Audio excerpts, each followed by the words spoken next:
आउं सतराम दास, आउं सुनील कुमार सतराम दास महेश्वरी नवकोट शहर जो रहंदड़ आहियां ऐं मुंहिंजो रंग जो दुकानु आहे नवकोट शहर में।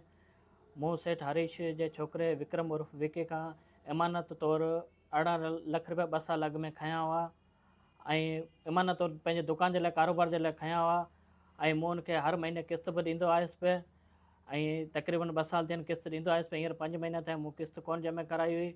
हाणे हू चए थो जेको किस्त तो जमा कराई आहे हू व्याज जे सूरत में जमा थिया आहिनि। हाणे जेको हाणे 5 महीननि जा किस्त रहियल आहे हू व्याज जी सूरत में मूंखे 2 लख रुपया ॾे ऐं जेको इमानत रक़म ॾिनल आहे 18 लख रुपया हू पई हूंदी मूंखे हर महीने व्याज ॾींदो रहे।